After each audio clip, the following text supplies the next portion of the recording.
الآخرة لا تبديل لكلمات الله ذلك هو الفوز العظيم صدق الله العظيم۔ محترم و محتشم، آج کی یہ محفل پاک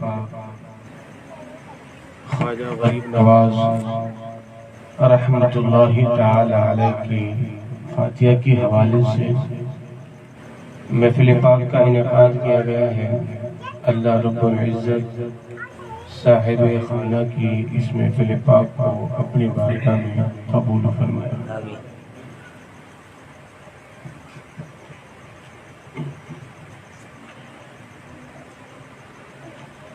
خواجہ خواجگان ہند الولی سلطان الہند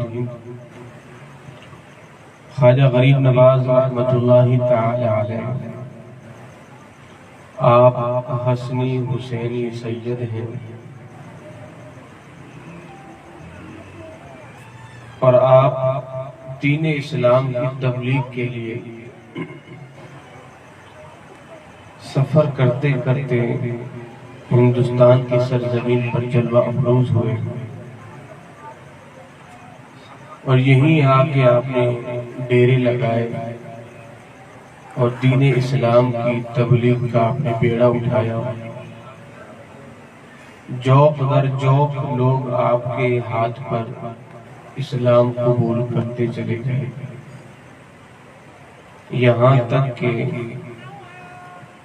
بر صغیر میں ایک بہت بڑی کثیر تعداد نے غریب نواز کے دست اقدس پر اسلام قبول کر کے اپنے آپ کو جہنم کی ہمیشہ کی تاریکیوں سے نکال کر اسلام کے نور والے آغوش میں داخل کر لیا۔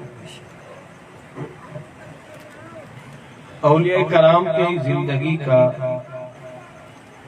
جو نصب العین ہوتا ہے، یہ یوں سمجھیں کہ اولیاء کرام اپنی زندگی میں اللہ رب العزت کی عبادت کے علاوہ جس کام کو سب سے زیادہ پسند کرتے ہیں وہ ہے دین اسلام کی تبلیغ، دین اسلام کی ترویج و اشاعت۔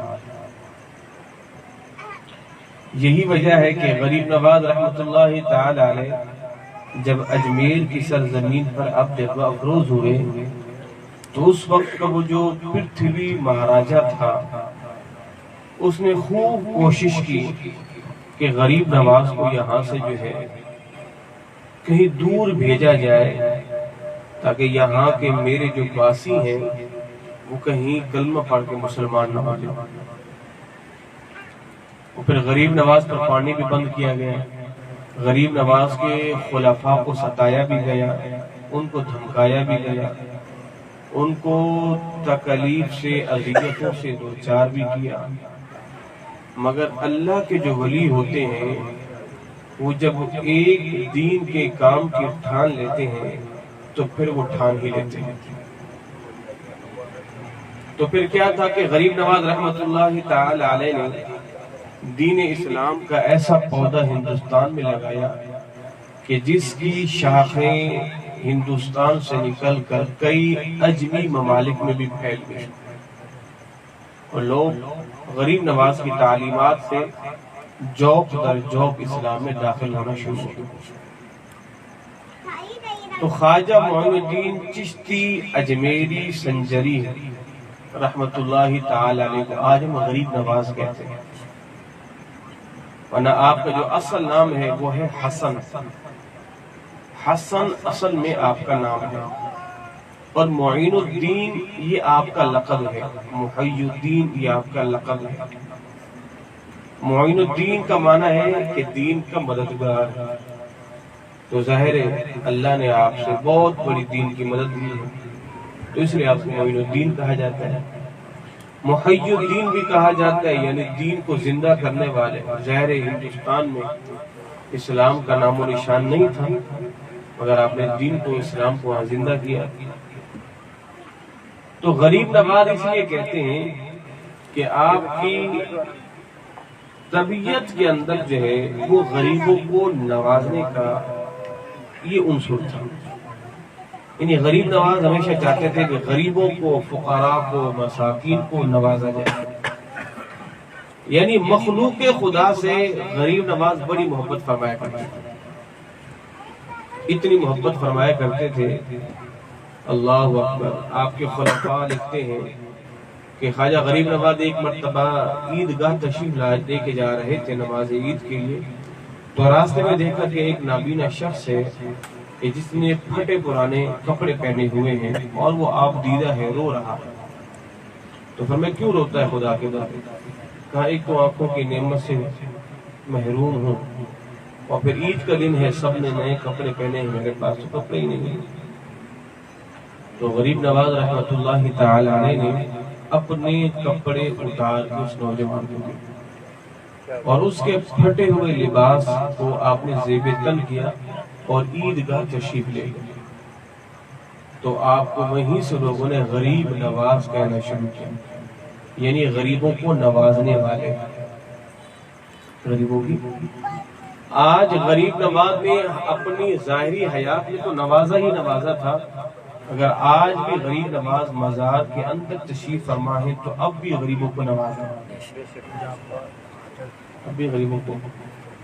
اجمیر شریف میں ہما وقت لنگر ہی لنگر چل رہا ہے، غریب کھا رہے ہیں. اگر آپ یہاں دیکھیں تو غریب نواز پاکستان کے غریبوں کو بھی نواز ہے. دیکھیں نا، بالخصوص آپ کے اس اورنگی کون کے اندر یہ جو ماہ رجب میں یہ جو فاتحہ کا سلسلہ شروع ہوتا ہے، پورے مہینے میں یعنی پورے سال میں اتنا لنگر جو ہے نہیں پکتا کہ جتنا اس ماہ رجب میں پکتا ہے.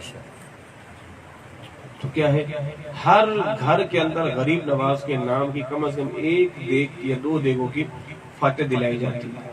اب دلانے کے بعد لوگ کیا کرتے ہیں، گھروں میں تقسیم کرتے ہیں.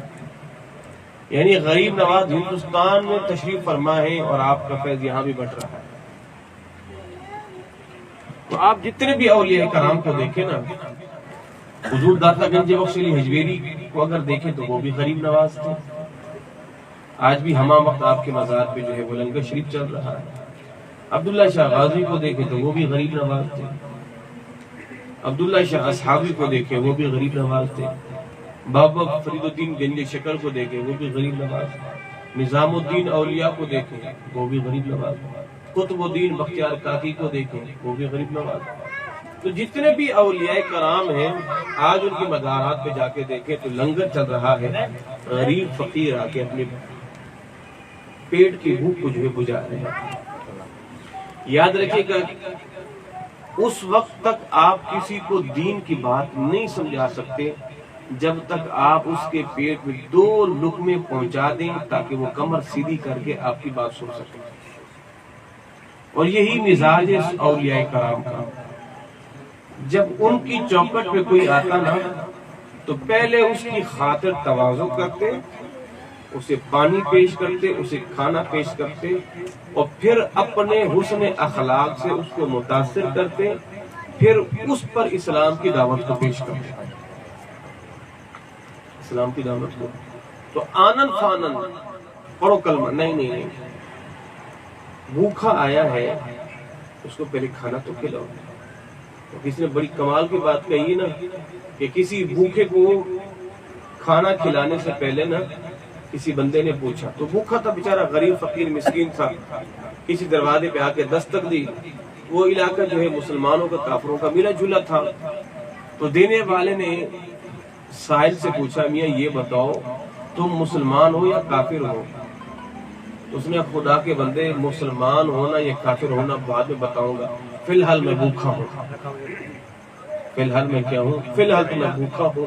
ابھی مسلمان اور کافر کی باتیں بعد میں کرنا، پہلے مجھے کھانا کھلاؤ، پہلے مجھے کھانا کھلاؤ. تو اولیاء کرام یہ نہیں دیکھتے تھے کہ ہماری چوکٹ پہ آنے والا کون ہے، مسلمان ہے یا کافر. تو وہ ہمیشہ یوں نواز دیا کرتے تھے. اللہ اکبر. تو الحمدللہ ثم الحمدللہ، اولیاء کرام سے عقیدت، اولیاء کرام سے محبت، اولیاء کرام سے الفت، اولیاء کرام سے چاہت، یہ اہل ایمان کے لیے بھلائی کا راستہ ہے۔ میرے مصطفیٰ نے فرمایا جب تک تم نیک لوگوں کی راہ پر رہو گے، ہدایت پر رہو گے، نیک لوگوں کا ذکر کرتے رہو گے تو بھلائی پر رہو گے۔ جب نیک لوگوں کا ذکر کرنا چھوڑ دو گے تو پھر تم بھلائی کے راستے سے ہٹ جاؤ گے۔ قرآن نے بھی یہی کہا نا، آپ سورۃ فاتحہ میں کیا پڑھتے ہیں؟ صراط الذین انعمت علیہم، اے پروردگار تو ہمیں ان کا راستہ چلا جن پر تو نے انعام کیا ہے۔ تو انعام اللہ نے ان لوگوں پر تو کیا ہے، اللہ نے انعام ان لوگوں پر تو کیا ہے۔ انعام کا مطلب یہ نہیں ہے کہ کوئی بندہ مالدار ہے، دولت شہرت والا ہے، اس کو آپ انعام یافتہ نہیں کہیں گے۔ کیا کبھی کسی نے نماز میں یہ دعا کیا صراط الذین انعمت علیہم، مالک ان کا راستہ جن پر تو نے انعام کیا ہے؟ اب وہ دل میں یہ کہے مالک فلاں بندے کو تو نے بڑا مال دیا ہے، بڑی جاگیر دی ہے، بڑا پیسہ دیا ہے، کہ کوئی ذہن میں یہ بات لاتا ہے؟ بلکہ نہیں۔ صراط الذین انعمت علیہم، اے پروردگار ان کے راستے پر چلا جن پر تو نے انعام کیا ہے۔ تو اب اللہ نے انعام کن پر کیا ہے وہ بھی قرآن سے پوچھ لیجیے۔ قرآن کیا کہتا ہے؟ انعم اللہ علیہم من النبیین والصدیقین والشہداء والصالحین، اللہ نے انعام نبیوں پر کیا ہے، صدیقین پر کیا ہے، شہداء پر کیا ہے، صالحین پر کیا ہے۔ اب بندہ کیا کہتا ہے؟ ابھی پتہ چل گیا کہ انعام یافتہ یہ ہیں، تو اب بندہ یہ دعا کرتا ہے مالک ان انعام یافتہ لوگوں کی مجھے راستے پر چلا۔ وہ کون ہیں؟ صالحین کے اندر صالح اولیاء کرام آ گئے۔ شیخ عبد القادر جیلانی پر اللہ نے انعام کیا، غریب نواز پر اللہ نے انعام کیا، بابا فرید الدین گنج شکر پر اللہ نے انعام کیا، داتا گنج بخش علی حجویری پر اللہ نے انعام کیا، امام احمد رضا پر اللہ نے انعام کیا، عبداللہ شاہ غادی پر اللہ نے انعام کیا۔ یہ جتنے بھی بزرگان دین ہیں یہ بس صالحین کے زمرے میں آتے ہیں اور اللہ نے ان پر انعام کیا۔ اب ہم کیا دعا کرتے ہیں؟ مالک تو ان کے راستے پر چلا کہ جو تیرے انعام یافتہ ہیں، وہ انعام یافتہ یہی لوگ ہیں۔ تو اب ہم ان کا ذکر خیر کر کے آخر میں کیا کہتے ہیں؟ مالک تو بھی ہمیں غریب نواز کی تعلیمات پہ چلنے والا بنا، غریب نواز کی تعلیمات پہ چلنے والا بنا۔ تو میرے بھائیوں، میرے دوستوں، یاد رکھیے گا صوفیاء کرام، اولیاء کرام، نماز پنجگانہ تو ہے ہی فرض نا۔ وہ ولی نہیں ہے کہ جو نماز پنجگانہ کی سنت غیر مؤکدہ بھی نہ پڑھتا ہو، سنت غیر مؤکدہ، وہ ولی ہے ہی نہیں۔ ٹھیک ہے، ولایت کے لیے کیا ہے کہ سنت مؤکدہ کے ساتھ ساتھ سنت غیر مؤکدہ نوافل کی بھی پابندی کرتا ہو۔ تو اگر کوئی بندہ نماز ہی نہ پڑھے تو کیا وہ پیر کہلانے کے قابل ہے؟ جس کا اٹھنا بیٹھنا شریعت کے موافق ہی نہ ہو وہ بھلا پیر کیسے ہو گیا؟ تو یہ جو اولیاء کرام تھے نا، نماز پنجگانہ تو تھی، سنت مؤکدہ تو تھی، غیر مؤکدہ نوافل سب، یہاں تک کہ ان اولیاء کرام کی نماز تہجد بھی نہیں چھوٹتی تھی، نماز تہجد بھی۔ تو ظاہر ہے یہ وہ اولیاء کرام جو کہ نماز تہجد بھی نہیں چھوٹتی تھی، تو اللہ نے انہی لوگوں پر تو اپنا انعام کیا ہے۔ تو آج اگر کوئی بندہ نماز کا تو نام ہی نہیں لو جی بابا کے سامنے، بابا نماز مکے مدینے میں پڑھتے ہیں استغفر اللہ اللہ کی طرح، تو وہ کیسے پیر ہو گئے؟ جس بابا کو، جس پیر کو قرآن پڑھنا ہی نہیں آتا، اس بابا سے کہو بابا جی سورۃ، اللہ کے نبی نے فرمایا کہ سورۃ ملک کی تلاوت کرو، تو پیر صاحب اب سورۃ ملک کی تلاوت ہمیں سنا ہے، اس بابا کو سورۃ ملک ہی نہیں آتی، اس کو تو قرآن دیکھ کر بھی پڑھنا نہیں آتا، اس کو دین کے مسائل ہی نہیں آتے۔ اگر کوئی مرید اپنے پیر سے پوچھ لے کہ پیر صاحب بتاؤ، آج میں نے نماز عشاء میں پہلی رکعت میں وتروں کی بھول کے میں نے دعائے قنوت پڑھ لی ہے سورۃ فاتحہ کے بعد، تو بتاؤ میں کیا کروں، میری نماز ہوگی یا نہیں ہوگی؟ کیا سجدہ صاحب کرنا پڑے گا یا سجدہ صاحب کی بھی حاجت نہیں ہے، نماز جو ہوگی نہیں؟ جس پیر کو مسئلے کا جواب ہی نہ آتا ہو تو کیا وہ پیر ہے؟ تو پیر کے لیے ضروری کیا ہے اتنا علم رکھتا ہو اپنی ضرورت کے مسائل نکال سکے اور سنی صحیح العقیدہ ہو، فاسق و فاجر نہ ہو۔ فاسق و فاجر کا کیا مطلب ہے؟ اعلانیہ نماز پنجگانہ چھوڑنے والا نہ ہو۔ اذان ہو گئی ہے، بیٹھے ہوئے نماز پڑھنے ہی نہیں جا رہے، مریدوں کے ساتھ بیٹھ کے گپ شپ چل رہی ہے، تو وہ پیر کا حصول گیا۔ یہ جو اولیاء کرام تھے نا، اذان ہوئی جتنا بھی اہم سے اہم کام ہوتا اولیاء کرام چھوڑ دیتے۔ اللہ اکبر، اللہ اکبر۔ صدر الشریعہ بدر الطریقہ بہار شریعت کے مصنف علیہ رحمہ مفتی امجد علی اعظمی رحمہ اللہ، اللہ اکبر، آپ کی ملفوظات میں یہ بات ملتی ہے کہ ایک دفعہ آپ نماز تراویح پڑھ رہے تھے، تو نماز تراویح کی 12 رکعتیں ہوئی تو کسی نے کہا کہ حضرت آپ کے بیٹے کا انتقال ہو گیا ہے۔ آپ نے نماز ختم کی، آئے، اپنے بیٹے کو دیکھا اور پھر فوراً واپس آ گئے کہ اللہ میرے بچے کی بخشش فرمائے، ابھی 8 رکعتیں رہتی ہیں، میں نے ان کو جا کے پڑھنا، ابھی 8 رکعتیں رہتی ہیں، میں نے جا کے ان کو پڑھنا ہے۔ تو یہ ہیں وہ ہمارے اکابرین، یہ ہیں اللہ کے ولی، اور یہ ہیں پیر، اصلی نسلی پیر ان کو کہا جاتا ہے کہ نماز تراویح بھی نہیں چھوڑی۔ تو ٹھیک ہے، بیٹے کا انتقال اللہ بخشش فرمائے، اپنے جہاں کو چل دیا، زندگی کا جو حصہ تھا گزار گیا ہے، اب مجھے تو تیاری کرنی ہے نا اپنی آخرت کی۔ تو اس لیے میرے بھائیوں بات ختم کرنے لگا ہوں، میں لمبی چوڑی تقریر کرنے کا قائل نہیں ہوں، 10 سے 15 منٹ بعد جو ہے دماغ میں اتر جائے۔ لمبی چوڑی گفتگو بندوں کو اکتاہٹ کا شکار کر دیتی ہے، بندے تھک جاتے ہیں کہ مولوی صاحب بس بھی کرتے ہیں، یار کتنا میں پکاؤ گے، ٹھیک ہے جی۔ اور طریقہ بھی یہی ہے، میرے مصطفیٰ صلی اللہ علیہ وسلم حضور مختصر خطبہ دیا کرتے تھے، مختصر، ما قل دل، بات تھوڑی ہو پر مغز ہو، لوگوں کے دماغ میں اترنے والی ہو۔ اب لمبی چوڑی تقریر کیے جا رہے تو ظاہر پیچھے کا سارا سبق بھولے جا رہا ہے۔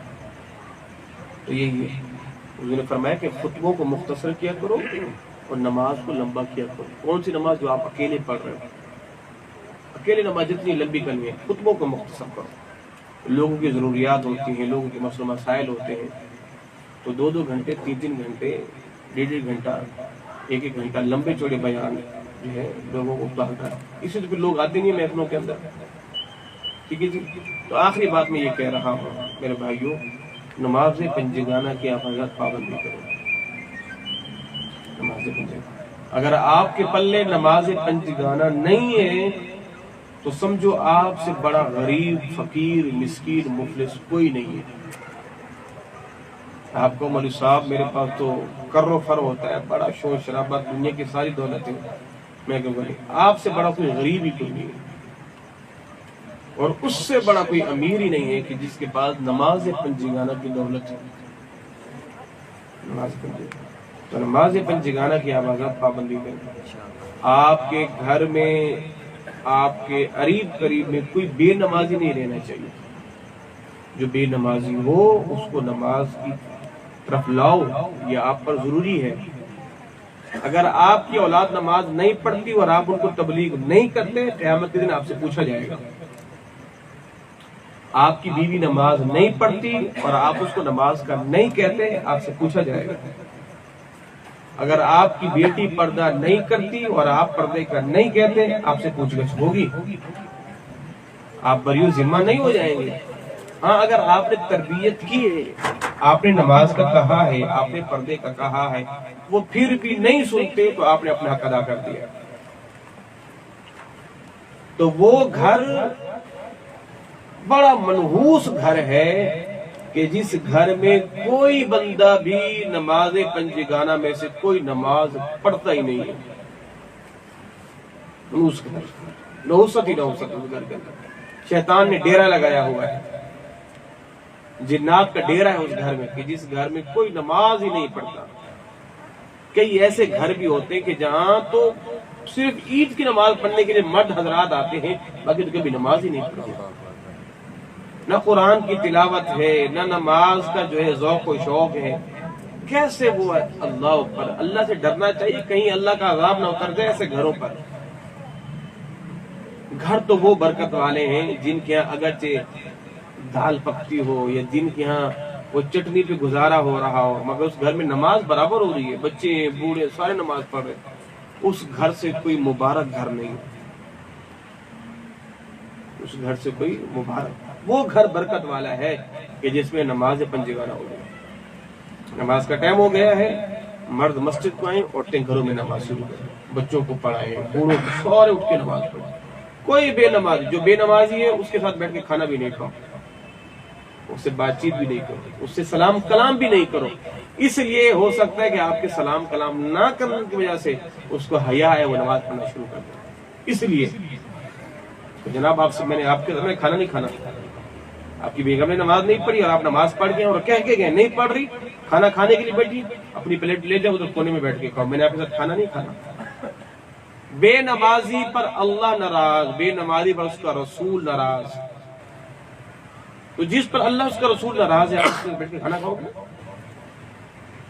کسی پر آپ کا باپ ناراض ہو کہ آپ سے بیٹھ کے کھانا کھاؤ گے؟ آپ اٹھ جاؤ، تم نے میرے باپ کو ناراض کیا، اور جس نے اللہ کو ناراض کیا اس کے بیٹھ کے کھانا کیوں کھا رہے ہو؟